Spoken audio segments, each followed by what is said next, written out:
এই যে অনুভূতিতে আঘাত দেওয়া বা এই যে মানুষ যে বলে যে ধর্ম যার, যার ধর্ম নিয়ে থাক না, সবাই মিলেমিশে থাক না। এই কথাটা খুবই কমন কথা হইছে এবং আসিফ ভাই আপনি দেখছেন কিনা এই যে উই লাভ মুহাম্মদ চ্যালেঞ্জ এর বেলায় অনেক হিন্দু বৌদ্ধরা এইটাতে অংশগ্রহণ করছে এবং বলছে যে ধর্ম তো কোনোদিন মানুষকে খারাপ কিছু করতে বলে না, তাই ধর্মে ধর্মে কেন আমরা মিলেমিশে না থাকি, কেন আমরা একে অন্যকে আঘাত দিব, এটা বলে সে মুহাম্মদের নাকি প্রেমে অন্ধ হয়ে অর্গাজম হয়ে যাচ্ছে, এই অবস্থায় সে স্ট্যাটাস দিয়ে দিচ্ছে তারা। এই এই ব্যাপারে আসিফ ভাই কি বলেন? এই ব্যাপারে ভাই যে জিনিসটা প্রথমেই বলতে হয় যে হজরত ইব্রাহিম ইসলাম ধর্মের অন্যতম গুরুত্বপূর্ণ নবী। আমি মানে বই থেকে সরাসরি দেখিয়ে দিই কয়েকটা জিনিস। এটা আপনারা পাবেন আল বিদায়া ওয়ান নিহায়া গ্রন্থে প্রথম খণ্ডে, ইসলামিক ফাউন্ডেশন থেকে প্রকাশিত হওয়া 328 নম্বর পেজ থেকে শুরু করবেন। এখানে দেখেন কি লেখা আছে, এই যে লাস্ট লাইনটা পড়েন। অপরদিকে বাবেলবাসীরা ছিল মূর্তি পূজক। ইব্রাহিম আলাইহিস সালাম তাদের সাথে বিতর্কে লিপ্ত হন, মূর্তি ভাঙেন, অপদস্থ করেন এবং সেগুলোর অসারতা বর্ণনা করেন। আচ্ছা, 330 পেজে যে জিনিসটা বলা আছে, তোমরা নিজেরা এবং তোমাদের পিতৃপুরুষগণও রয়েছে স্পষ্ট বিভ্রান্তিতে। তারপরে বলেছেন তারপর সে চূর্ণ করে দিল ওদের প্রধানটি ব্যতীত, যাতে তারা ওর দিকে ফিরে আসে। মানে হজরত ইব্রাহিম কাফেরদের পৌত্তলিকদের মানে উপাসনালয়ে গিয়ে, মন্দিরে গিয়ে তাদের মূর্তি ভেঙে দিয়ে আসতো, প্রধানটা ব্যতীত। প্রধানটা ভাঙতো না, প্রধানটার উপরে আবার এই যে ঝুলাই দিয়ে আসতো, কুড়ালটা ঝুলাই দিয়ে আসতো প্রধানটার উপরে। এই যে দেখেন এখানে আমি এই যে লেখাটার ভিতরে সেই জিনিসগুলো দিয়েছি যে ইসলাম ধর্মে কিভাবে মূর্তি ভাঙা, অন্য ধর্মের অবমাননা করা, অন্য ধর্মকে নিয়ে কটূক্তি করা, অন্য ধর্মকে গালিগালাজ করা, এটা যে কিভাবে একটা সুন্নাহ। এটা তো ইব্রাহিমকে দেখালাম, মোহাম্মদকেও দেখাবো আস্তে আস্তে, একটু পরে দেখাচ্ছি। এই যে ইব্রাহিমের সুন্নাহ, মুহাম্মদের সুন্নাহ, সমস্ত নবী রাসূলের সুন্নাহ যে হচ্ছে গিয়ে মূর্তি ভাঙা এবং অন্য ধর্মের অবমাননা করা। তাহলে তো এইটা যদি তারা যদি দাবি করে যে অন্যরা তাদের ধর্মকে আক্রমণ করছে বা অবমাননা করছে, তাহলে তো প্রথমে ফাঁসি হওয়া উচিত হচ্ছে মুহাম্মদ আর ইব্রাহিমের। এই যে দেখেন ইব্রাহিম কি কি করেছে। ইব্রাহিম এই যে তাদের বাপ দাদাদেরকে বিভ্রান্ত বলেছে, তারপরে দেবীর পূজা অর্চনা করেছে দেখে সেই মূর্তিগুলা ভেঙে ফেলেছে। তারপরে এই যে মূর্খ পূর্বপুরুষদের অন্ধ আনুগত্য, মানে তাদেরকে মূর্খ বলেছে। তারপরে এই যে এখানে দেখেন আরো মানে হাসাহাসি করেছে, তিরস্কার করেছে, ঠাট্টা তামাশা করেছে, মশকরা করেছে তাদের মূর্তি নিয়ে, এবং বলেছে যে তোমাদের মূর্তির শক্তি থাকলে থাকাক, আমারে আমারে আমার ইয়া করে দেখাক, তোমাদের মূর্তিগুলো যদি এতই ক্ষমতাবান হয় তাহলে আমার কিছু করে দেখাক, উপহাস করতে। এই যে দেখেন উপহাসের ছলে তিনি বলেন তোমরা খাচ্ছ না কেন, কি হলো তোমাদের, কথা বলছো না কেন। তারপর সে তাদের উপর তার ডান হাত দিয়ে ক্রমশ প্রচন্ড আঘাত হানলো, কেননা ডান হাতই অধিকতর শক্তিশালী ও দ্রুত ক্রিয়াশীল হয়ে থাকে। তাই তিনি নিজের হাতের কুঠারের প্রচন্ড আঘাতে মূর্তিগুলো ভেঙে চুরমার করে দিলেন।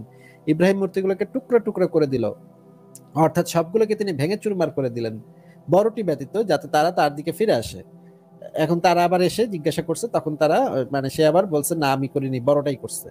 এই যে দেখেন এখানে পরিষ্কার ভাবে আছে। আচ্ছা, হজরত মুহাম্মদও কিন্তু এই কাজ করতো। হজরত মুহাম্মদের এই জিনিসটা আপনারা পাবেন সিরাত ইবনে হিশাম, আকরাম ফারুকের অনুবাদ, পৃষ্ঠা নম্বর 61-62 যদি আপনারা দেখেন। এই যে দেখেন রাসূলুল্লাহ যখন আল্লাহ নির্দেশ মোতাবেক প্রকাশ্য দাওয়াত দিল, যতক্ষণ তাদের দেবদেবীর নামোল্লেখ বা সমালোচনা করেনি ততক্ষণ তারা তার থেকে দূরে সরে যায়নি বা তার বিরুদ্ধে প্রতিবাদ মুখরও হয়নি।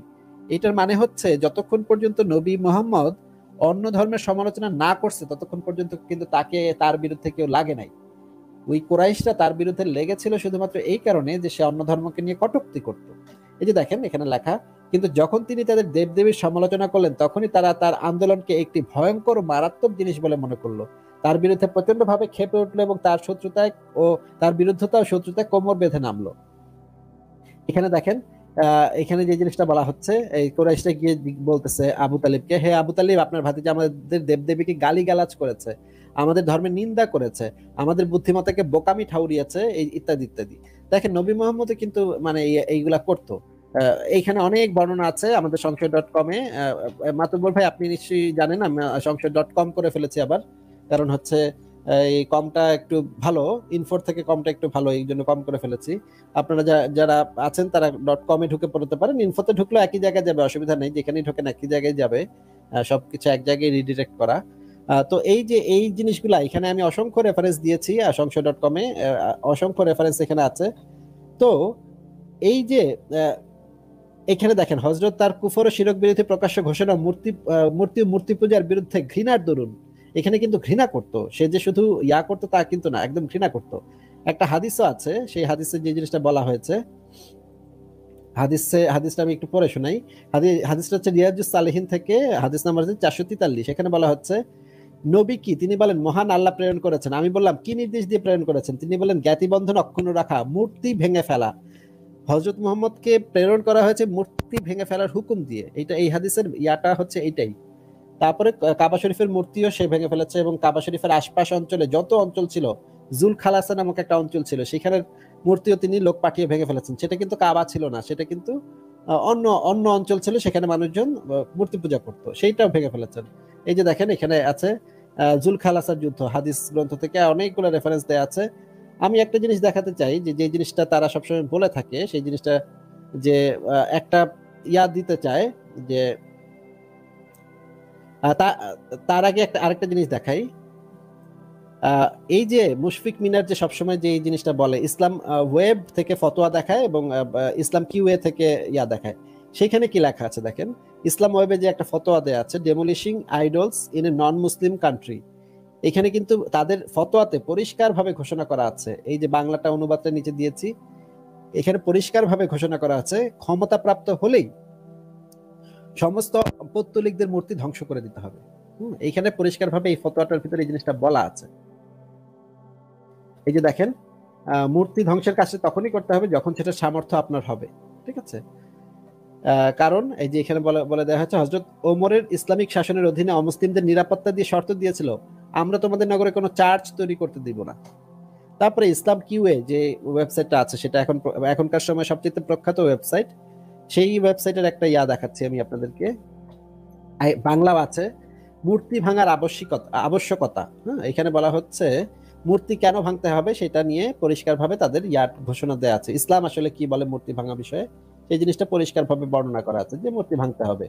এই যে এখানে দেখেন, সাহাবায়ে কেরাম বিজিত দেশগুলোর প্রতিমাগুলো না ভাঙার যে কথা বলা হয়, সেটি নিছক ভিত্তিহীন ধারণা। নবী সাল্লাল্লাহু আলাইহি সাল্লাম সাহাবীবর্গ মূর্তি ও প্রতিমা রেখে দেওয়ার কথা নয়, বিশেষত যেহেতু ওই জামানায় এগুলো পূজা করা হতো। তারপরে আমি যে জিনিসটা দেখাচ্ছি, একটা আয়াত, সূরা কাফিরুনের একটা আয়াত সবসময় তারা বলে, যে এখানে সূরা কাফিরুনে বলা আছে, যার যার ধর্ম তার তার। এটার তাফসিরটা যদি আপনারা একটু খুলে দেখেন, এখানে তাফসিরে জালালাইন থেকে আমি দেখাচ্ছি। এখানে বলা হচ্ছে, এক কথায় মূল বক্তব্য হলো তাওহীদের শিক্ষা ও মুশরিকদের বিরুদ্ধাচরণের ঘোষণা, অর্থাৎ কাফেরদের ধর্মমত, তাদের পূজা উপাসনা ও তাদের উপাস্য দেবদেবী হতে মুসলমানগণ সম্পূর্ণরূপে যে নিঃসম্পর্ক, এই কথাটি অত্র সূরা দ্বারা জানিয়ে দেওয়াই আল্লাহর উদ্দেশ্য।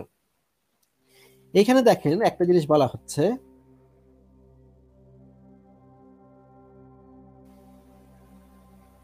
দিনের ব্যাপারে মুসলমানের যে কাফিরদের সাথে কোনো প্রকার সন্ধি সমঝোতা আচরণ করতে পারে না, কোন রূপ খাতির, উদারতা ও সংকোচ কুণ্ঠা ব্যতি রেখে স্পষ্ট ভাষায় জানিয়ে দিতে হবে। আর আগুন ও পানির না, ইসলাম ও কুফরি দুটি বিপরীতমুখী আদর্শ, কেননা ইসলাম হলো আল্লাহর প্রদত্ত, মুসলমানের উপাস্য একমাত্র আল্লাহর, কাফেরের উপাস্য তারা ধার্য করেছিল 360টি মূর্তিকে, মুসলমান ও অমুসলিমের নীতি সম্পূর্ণ স্বতন্ত্র। এইখানে আরেকটা আয়াত আছে, সেই আয়াত সম্পর্কে তারা সবসময় বলে থাকে যে, আমি উপাসনা করব না তোমাদের বর্তমানে যা তোমরা উপাসনা করো মূর্তি সমূহের, আর তোমরাও তার ইবাদতকারী নও, বর্তমানে যার ইবাদত আমি করি তিনি হলেন আল্লাহ। 6 নম্বর আয়াতে যেটা বলা হয়েছে, তোমাদের জন্য তোমাদের ধর্ম শিরক, আর আমার জন্য আমার ধর্ম ইসলাম। এখানে যে জিনিসটা বলা আছে দেখেন, এইখানে বলা আছে, রাসূল করিমের খেদমতে বলেন, আমরা সন্ধি করে নিব 1 বছর। এই কি প্রেক্ষাপটে এই সূরাটা নাজিল হয়েছিল। এই নিচের দিকে দেখেন, এখানে যে জিনিসটা বলা হয়েছে, অর্থাৎ তোমাদের দিন তোমাদের, আমার দিন আমার। এই আয়াতটি অর্থ অবলোকন করে অনেক লোক বিভ্রান্ত হয়, তারা বলে এ দ্বারা ইসলাম অন্যান্য ধর্মাবলম্বীদের ধর্মের স্বীকৃতি দিয়েছে। এই যে দেখেন, এই যে কাজটা, এই মুশফিক মিনারও এসে আমাকে একদিন বলে গেছে যে অমুসলিমদেরকে নাকি বলেছে আল্লাহ পাক কোরআনে, তোমাদের ধর্ম তোমার, আমাদের ধর্ম আমার। দেখেন, এখানে কিন্তু তাফসিরে জালালাইনে পরিষ্কারভাবে বলে দিয়েছে যে এই আয়াতটির অর্থ অবলোকন করে অনেক লোক বিভ্রান্ত হয়, তারা বলে এ দ্বারা ইসলাম অন্যান্য ধর্মাবলীদের ধর্মের স্বীকৃতি দিয়েছে। যদি তাদের ধর্ম সত্যই না হবে, তবে কোরআন কেন একথা বলা হলো যে তোমাদের ধর্ম তোমাদের, আমার ধর্ম আমার? এখানে এটা ব্যাখ্যা দিয়েছে তাফসিরের ভিতরে, এটা দ্বারা দুই ধর্মকে পাশাপাশি অবস্থান করার এবং একে অপরের হস্তক্ষেপ না করার স্বীকৃতি পাওয়া যায়। কিন্তু দিন শব্দ দ্বারা এখানে কি বোঝানো হয়েছে তা চিন্তা না করার ফলেই তাদের মনে এ উদ্ভট চিন্তা গজিয়েছে। এখানে দিন শব্দটি কর্মফল অর্থে ব্যবহৃত হয়েছে, সুতরাং এর অর্থ হবে তোমাদের কর্মফল তোমরা ভোগ করবে, আমাদের কর্মফল আমরা ভোগ করব। যেহেতু এই আয়াত ইসলামের প্রথম যুগে মক্কায় অবতীর্ণ, তখন জিহাদের বিধান অবতীর্ণ হয়নি, তাই কতিপয় তাফসীরকারক বলেন, এই আয়াতের বিধান দ্বারা কাফেরদেরকে ইসলামের প্রথম যুগে ধর্ম পালনের যেটুকু অবকাশের কথা ভাবা যায় তা জিহাদের বিধান দ্বারা রহিত করা হয়েছে। মক্কা বিজয় সহ অন্যান্য লড়াইগুলো এর জ্বলন্ত প্রমাণ। বস্তুত দিনকে ধর্ম অর্থ গ্রহণ করলে আমরা এই কথাও বলতে পারি, এটি ঠিক অনুরূপ কথার ন্যায় যেমন আমরা ধিক্কার ও ভৎসনা ভাবে বলে থাকি, তোমার পথে তুমি, আমার পথে আমি। এ কথা দ্বারা আমরা যেমন তার পথের স্বীকৃতি দেই না এবং সহাবস্থানের অবকাশ বুঝাই না, বরং তা দ্বারা পথের ভয়াবহ পরিণতির দিকে ইঙ্গিত করা হয়। আয়াতেও অনুরূপভাবে তোমার ধর্ম তোমার দিন তোমার, আমার দিন আমার বলে তাদের জীবনাদর্শ ও শিরকি কর্মপন্থার ভয়াবহ পরিণতির দিকে ইঙ্গিত করা হয়েছে। তাদের শিরকি জীবনাদর্শ ও মতবাদের স্বীকৃতি বা পাশাপাশি অবস্থানের কথা বলা হয়নি।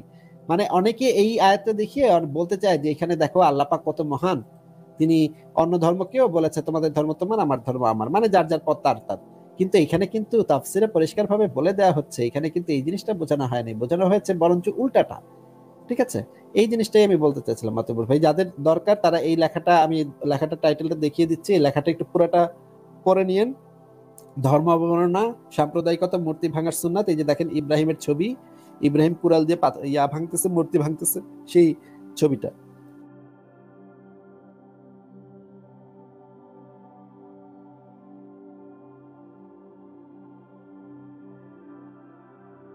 মাতু ভাই কে আছেন?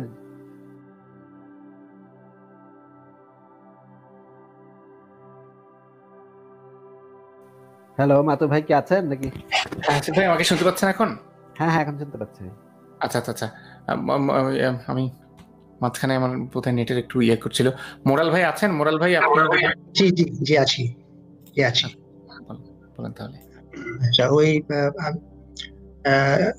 এবার কথা শুনলাম, ভালো লাগলো। ওই মূর্তি ভাঙ্গার যে বিষয়টা, আমার তো মনে হয় যে ওই যদি মূর্তি ভাঙ্গা যদি হয় ধর্মীয় অবমাননা, তাহলে তো মনে হচ্ছে হযরত মুহাম্মদ সাল্লাল্লাহু আলাইহি সাল্লাম প্রথম মূর্তি ভাঙ্গার কারণে উনি তো প্রথম ধর্ম অবমাননার দায়ে উদ্যুক্ত হবে।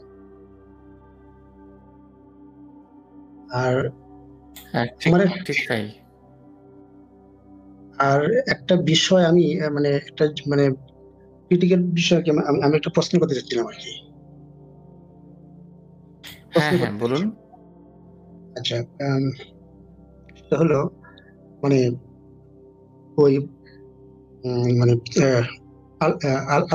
আল্লাহ পাকের ধারণা কি দুই দিক থেকে আসছে মুহাম্মদের কাছে, যে একটা দিক হলো যে পুতুলিকার আল্লাহ, আর একটা দিক হলো ইব্রাহিম আলাইহিস সালাম থেকে আসা আল্লাহ। আসলে কি এটা দুইটা আমার কাছে মানে সার্বিক দিক কথাবার্তা অনুযায়ী মানে কেমন যেন মনে হয় যে আল্লাহ পাকের ধারণা মানে দুই দিক থেকে আসছে।